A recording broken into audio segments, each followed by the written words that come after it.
You know you can afford a home, but lenders keep saying your debt-to-income ratio is too high or that you need a cosigner.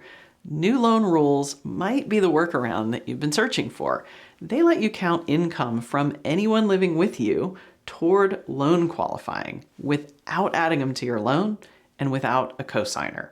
This could add $50,000, $100,000, or even more to the amount that you can qualify to buy. But you have to plan ahead. This only works with the right paper trail. So stick around and I'll walk you through how border income works, the difference it makes, and exactly how to use it to lower your debt to income ratio and boost your buying power. And watch to the end for a checklist to make sure you get the paperwork right.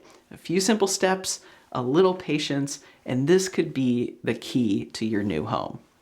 I'm Julee Felsman. I'm a loan officer, and some have said a little bit of a mortgage nerd. I work with buyers in all 50 states, and I'm proud to be ranked in the top 100 loan officers nationwide.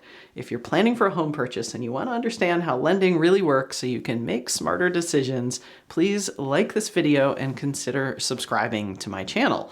And if you want to talk about your own plans, text me at this number or use the link in the caption to schedule a time to chat. So let's get to it.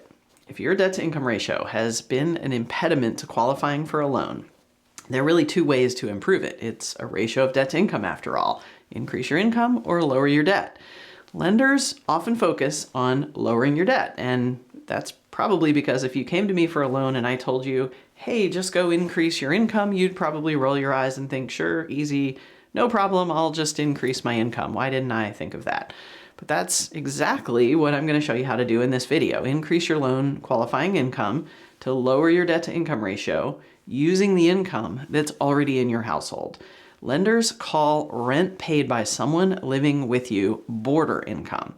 And that someone could be a roommate, which might be what comes to mind when I say the word border, but it doesn't have to be.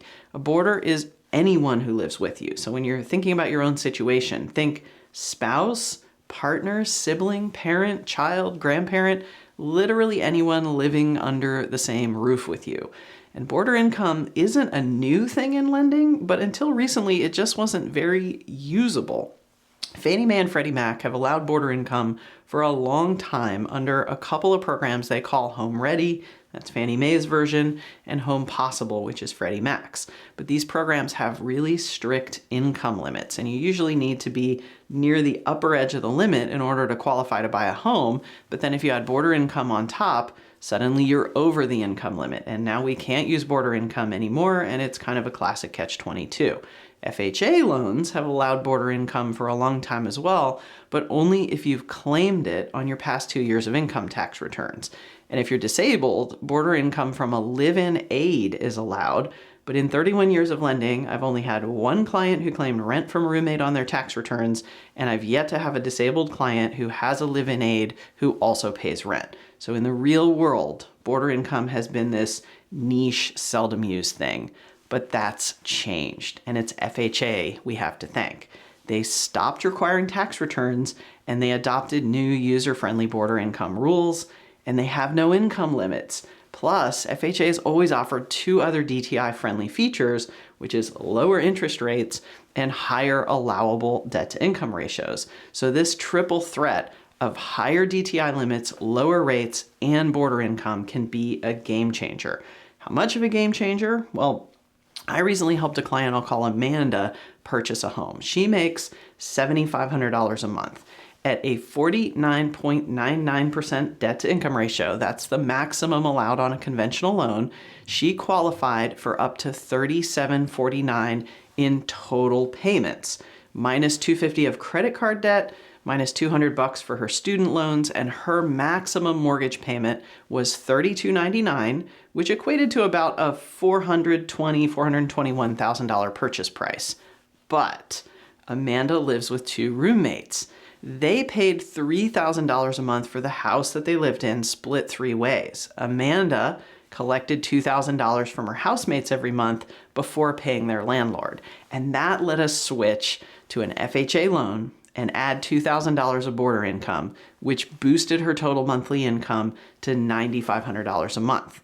Multiply that by 46.99, which is the front debt to income ratio allowed for an FHA loan. And the front DTI is the DTI for just your house payment.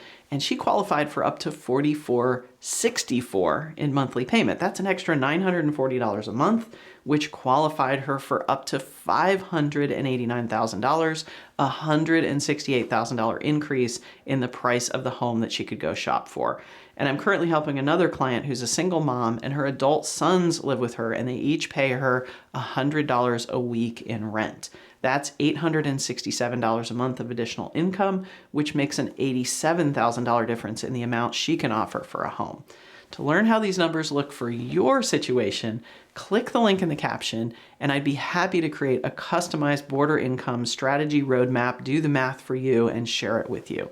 And I want to take a quick moment as an aside for my house hacker viewers. If you're thinking about buying a duplex or a house with an accessory dwelling unit, FHA rules don't prohibit using both 100% of border income and 75% of the rent from an ADU or from additional units in a multifamily property.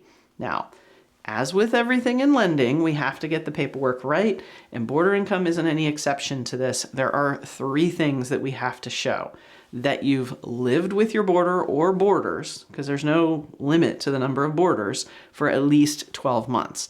That your border pays regularly, at least 9 of the last 12 months, and that you plan to continue living together. It's actually pretty easy stuff. If you check these boxes, we'll add up everything your border has paid to you over the past 12 months. We'll divide that amount by 12 to get a monthly number, and we add the result to your loan qualifying income.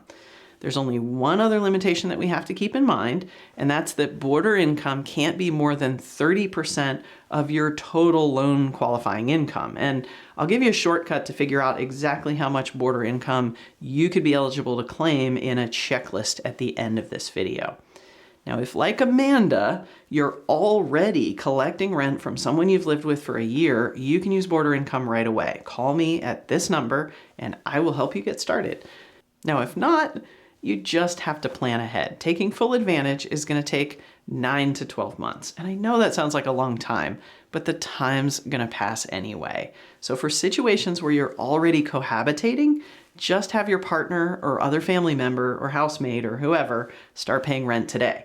And be sure you can tick all the other boxes in the checklist at the end of this video. In 8 months, you can start shopping for a home with border income in the mix, and in 9 months, you can buy. Now, if you're starting totally from scratch with a new joint living situation, just use the checklist at the end of this video to set things up right, and after 11 months, you can start shopping, and after 12 months, you can close.